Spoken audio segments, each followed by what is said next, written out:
Bonjour à tous. Aujourd'hui, j'aimerais regarder avec vous des indicateurs économiques.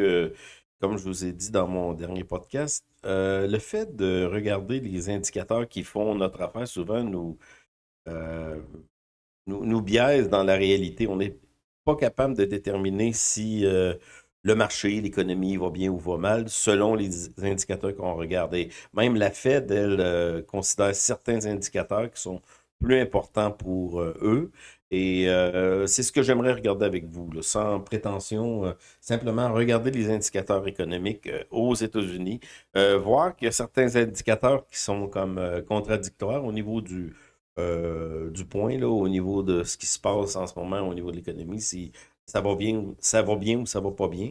On sait très, très bien que l'emploi, ça demeure solide.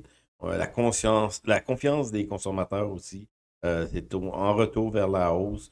Au niveau des dettes, ben, les dettes automobiles sont encore catastrophiques.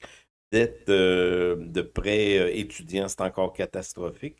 Donc, ce qu'on va faire tout simplement, c'est regarder ces indicateurs-là et puis vous en tirez vos propres conclusions. Comme je vous dis, je ne veux vraiment pas aller vers le changement de tendance que je vous ai dit, là, qu'on est en tendance haussière. Donc, ce que j'aimerais faire, peut-être, dans un premier temps, c'est de reconsidérer, euh, excusez, les tendances que je vous avais montrées dans une vidéo précédente, là. On va commencer par ça, vous montrer simplement les principaux indices, où est-ce qu'on s'en va et voir s'il y a il y a eu des changements. C'est sûr, je regarde des graphiques hebdomadaires, il n'y a aucun changement qui sont arrivés, mais vous montrer où est-ce qu'on en est, parce qu'on est en début janvier, on est le 9 janvier aujourd'hui, donc le 10 plutôt, on est le 10 janvier, donc c'est ça. On regarde ça dans un premier temps et après, on va aller voir des données économiques. Donc, je mets mon écran comme ça. Ça, c'est le Nasdaq. Comme je vous ai dit, à long terme, il n'y a aucun problème au niveau de la tendance. La tendance est carrément haussière. Il n'y a rien qui me dit qu'on est en changement de tendance. Je peux tout simplement vous montrer, peut-être, on va mettre ça comme ça. Euh, Regardez comme ça. OK, on va voir mieux. Et je peux vous montrer dans le passé parce que souvent, on regarde, là, ici, c'est à partir de 2020 jusqu'à 2020, début 2022, correction, là. On peut regarder rapidement, là, pour vous montrer que les mouvements, là, à long terme, là, puis ce qui est plaisant avec TradingView, parce que je me sers de ce logiciel-là en ligne, je le trouve merveilleux, mais je suis abonné à Barchart parce que au niveau de Barchart, j'ai plus d'informations au niveau des titres ou des ETF à acheter. Donc, c'est les deux, mais j'ai un abonnement à Barchart parce que j'aime vraiment leur manière de présenter les titres, les ETF, tout ça. Mais TradingView a des petites faiblesses là-dessus. En tout cas, tout simplement pour vous dire que les mouvements à long terme, là, regardez, on peut les voir très, très bien. Les mouvements à long terme, les, on va dire corrections, consolidation. Là, je recule là, dans le temps. Là. On est rendu en 2009 ici. Euh, on avait des mouvements. On a eu une bonne correction. Un an à peu près. Peut-être un peu plus. 2008 jusqu'à 2000. On a eu un an de correction. La dernière grande crise, c'est un an. Là. C'est pas beaucoup. Là. Et on voit très, très bien les mouvements haussiers, baissiers. Tout simplement pour ça, c'est sûr, c'est 2000. Là, c'était pas le même cas sur le Standard Poor's, ni sur. Regardez, on a eu une correction ici, mais Standard Poor's, on a monté.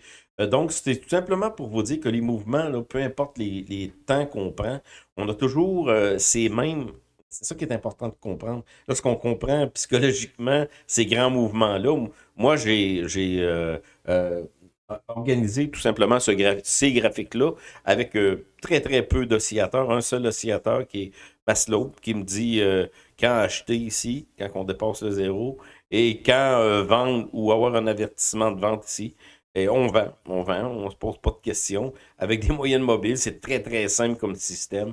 Vous allez même me dire que c'est naïf, mais tout à fait, c'est naïf comme système. Lorsqu'on est au-dessus du zéro, on est dedans. Lorsqu'on part ici, regardez, c'est allé toucher ici, ça aurait été un point de vente.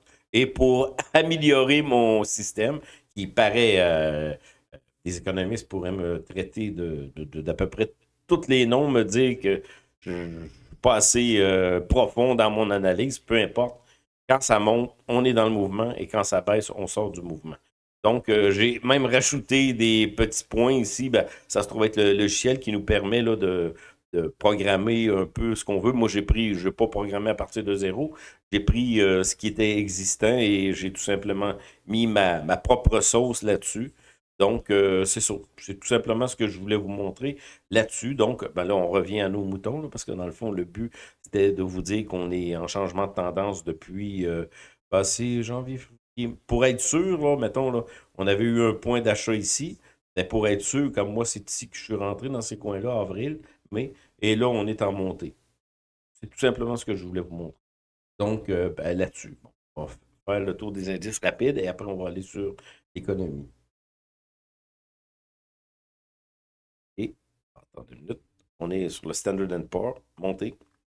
Dow Jones, on est en montée. New York, on est en montée également. Sur les petites capitalisations, comme je vous ai dit, c'est moins évident. Ici, c'est moins évident, mais quand même, je pense que le mouvement va être suivi par les petites capitalisations. Parce qu'il ne faut pas oublier que les indices principaux, surtout le Nasdaq, il n'y a, pas grand titres qui font monter les indices principaux. Là. On a les big, euh, les grands, les GAFAM, là, Google, Apple, Amazon, ainsi de suite. On a ces titres-là qui ont une grande, grande influence dans l'indice pour les faire monter. Donc, souvent, les petites capitalisations sont laissées à la traîne, mais sur l'ensemble du marché, lorsqu'on regarde l'ensemble du marché, on est dans une situation haussière. Donc, lorsqu'on est haussier, ben, probablement les petites capitalisations, eux aussi, vont suivre le mouvement. Ça, c'est le TSX à Toronto, le CAC, le DAX. Oui, le mouvement est à la hausse. Peu importe les nouvelles qu'on entend, on a un mouvement à la hausse. Et c'est vraiment choquant là, de voir ça parce que tout monte, puis pourtant on a des indicateurs économiques, ben, c'est ça, qui sont mitigés. Le Hansen que je vous parlais, là, qui va vraiment pas bien dans mon dernier podcast. Donc, non, la Chine, il ne faut pas acheter. Donc, on lâche ça tout de suite et puis on va aller sur des indicateurs économiques américains. C'est ce que je voudrais voir, mais on ne peut pas tout voir. Là. Il va falloir faire un choix. Là, c'est un site que j'aime beaucoup, là, Trading économique. Là, il y en a qui lisent des romans, tout ça. Ben, moi, je vais voir des données économiques. Je suis un peu plate là-dessus. Donc, on va regarder ça rapidement ensemble. On va regarder quelques indicateurs économiques. Au niveau du taux d'inflation, je vous en ai parlé et je vous en parle encore, on est à la baisse. Le mouvement inflationniste, là, même si certains, en tout cas j'entends certains économistes qui disent qu'on va retourner à la hausse, mais il n'y a rien qui m'indique qu'on retournerait à la hausse, même au contraire, on a fini le mouvement aussi. Oui, on pourrait avoir comme dans les années, bah, ça c'est sûr, dans le temps de la guerre, mais surtout les années 80, là, mais je pense que le mouvement a été assez intense ici rapidement. La Fed a essayé de contrer ce mouvement-là en augmentant les taux d'intérêt, mais c'est terminé. En tout cas pour moi, là, c'est terminé. On verra la suite des choses. Le taux de chômage, un autre indicateur économique assez intéressant. Au niveau des États-Unis, qu'on parle toujours, là, les États-Unis, bien entendu, parce que ce sont eux les maîtres du monde et l'économie principale au monde, c'est eux. Donc, on n'a pas de montée faramineuse du taux de chômage. On est tout simplement euh, assez bas et non, l'emploi se porte très, très bien. Peu importe si c'est calculé, si Jérôme Powell embarque dans le plan de bidon parce qu'il veut être réélu en 2024, novembre 2024. En tout cas, il y a beaucoup de travail. Dette publique au PIB, c'est un indicateur que j'aime beaucoup regarder, mais là-dessus, je ne me préoccupe pas beaucoup de ça parce que vous dites que les États-Unis, ah, on a augmenté, c'est effrayant, ça va tout péter. Là. Mais la réalité, c'est que, faut pas oublier que le Japon est à 200, on n'a pas le temps d'aller voir ça, 200, euh, au-dessus de 200% la dette au PIB. C'est ceux qui doivent, surtout au niveau à l'intérieur, là, donc Les Japonais achètent les bons du Trésor japonais, donc ils se doivent à eux-mêmes, là. C'est pas le cas des États-Unis, mais je suis pas trop inquiète là-dessus, parce que dans le fond, que la dette, on vient d'atteindre 33 000 milliards de dollars aux États-Unis, que ce soit intérieur, la dette, ou extérieur, les États-Unis vont continuer à augmenter leur dette. C'est sûr que le dollar américain, en ce moment, a connu une hausse là, des derniers mois, mais dans ce moment, on est à la baisse. Donc, OK. Vente au détail, je pense que je l'ai. Ouais, c'est ça. C'est pas trop fort, vente au détail, mais ça se maintient. OK, on va. Ça, c'est les ventes au détail aux États-Unis, là. Il n'y a pas de phénomène extraordinaire, mais quand même, au niveau, il faut le dire, là, au niveau du retail, les ventes au détail, tout ça, l'indicateur technique là, nous montre qu'on est en un revirement haussier. On n'a pas le temps d'aller voir ça. Je vais aller voir la confiance des consommateurs, qui est un indicateur très, très, très important. Et on va le regarder à plus long terme, là. Il y a un creux qui a été à peu près vers 2015, 2020, 2000, à peu près 15, 25, 2022, 23, ben, ça suit le mouvement boursier que je vous parle. Le creux jusqu'en ici, là, en 2020, début 2023, là, ou si vous regardez le mouvement boursier que je vous ai montré tout à l'heure, on peut aller le voir rapidement si je... Le 2022 ici, là, ça et cette descente-là, ben, au niveau de la confiance des ménages, confiance des consommateurs ou des ménages, on a eu le creux ici et là, on est à la hausse. On a eu le creux et on continue à monter. Donc, je pense que là-dessus, c'est la base. L'économie, là, une grosse base de l'économie, c'est la consommation des individus, ben, des familles, des individus. C'est ce qui fait que l'économie fonctionne. Parce que l'économie, dans le fond, c'est l'ensemble de toutes les transactions qu'on peut avoir au niveau d'une journée, d'une semaine, d'un mois, peu importe, là. Donc, c'est ça. C'est des indicateurs qui sont assez importants. Permis de construire, vu qu'on a les taux d'intérêt qui descendent. Ça, j'avais pas. Moi, ça se maintient, mais je pense que là, il commence à avoir une. Il y a beaucoup de ben, au Canada ici, peut-être aux États-Unis moins, mais on attendait d'avoir des taux d'intérêt intéressants pour pouvoir réinvestir dans l'immobilier et je pense que ça s'en vient. Donc, OK, confiance comme vente au détail mensuel. Je pense que c'est tout simplement avoir des. Non, c'est moins intéressant, là. C'est ça, ça se maintient, là. Il n'y a pas de crash, il n'y a aucun crash en vue, mais ça se maintient. La main-d'œuvre. On va aller voir la main-d'œuvre.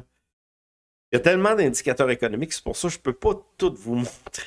On n'arrêterait pas, mais je vous encourage à aller le taux de chômage, à aller sur ce site-là, là, tradingeconomic.com. Très, très bon site. Je regarde souvent dans comme passe-temps, là. Donc, taux de chômage, je pense qu'on en a parlé tout à l'heure, hein. Employé, revendication, chômage initial, là. Euh, c'est ça.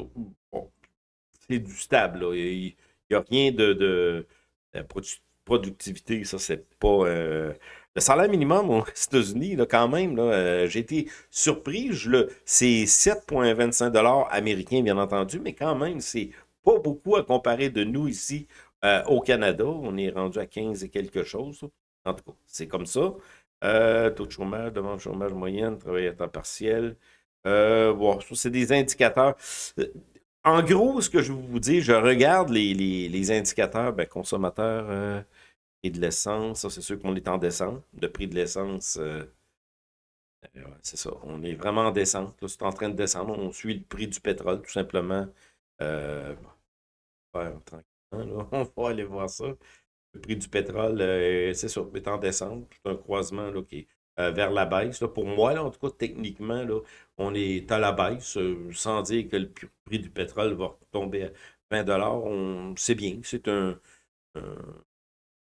un genre d'indication qui nous dit que oui, euh, l'économie est en train de se stabiliser au niveau de la consommation énergétique, tout ça.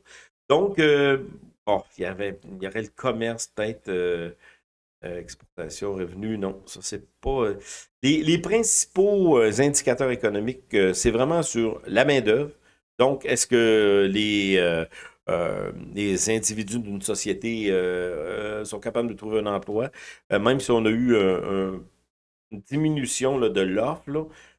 Donc, on le voit ben, au Québec puis un peu partout. Là, il y a une diminution de l'offre d'emploi. On a eu une explosion. Là, c'est en train de diminuer, mais pas d'une manière paniquante. Donc, non, on se retrouve quand même avec une situation, là, euh, même si on entend que tout va mal puis que tout va péter. D'un, je pense pas que tout va mal. Oui, je sais que ça va mal pour beaucoup, là, mais non, globalement, l'économie est en train de reprendre du poids de la bête et une des raisons que ça arrive, ben, c'est qu'on a connu les creux en 2022, ben, fin 2022, 2023, on est en revirement. Et l'année 2024, comme je l'avais dit, est très, très importante. Donc, il va falloir surveiller ça. Parce qu'on pourrait, je suppose qu'on peut se rendre là, sur les indices, les principaux indicateurs, mais on est en croissance et peut-être l'élection américaine va faire tout basculer, mais on verra. On n'est pas rendu là, mais pour l'instant, on est à la hausse et puis il faut suivre le mouvement pour être capable de engranger des profits quand c'est le temps. Donc, on se revoit pour un prochain podcast.